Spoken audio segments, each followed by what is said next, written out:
hear me. Marlene's taping for me.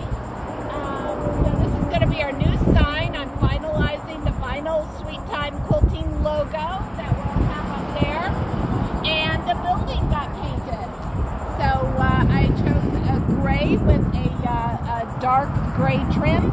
And that front triangle area there will have a 3D sign hopefully soon with Sweet Time Quilting. And anyway, it's starting to come together, and we are hoping to open October 15th, the second week of October.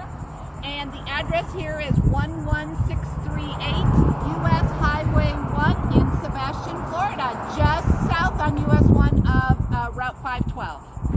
All right, guys, down here checking things out and just wanted to say hi. Bye.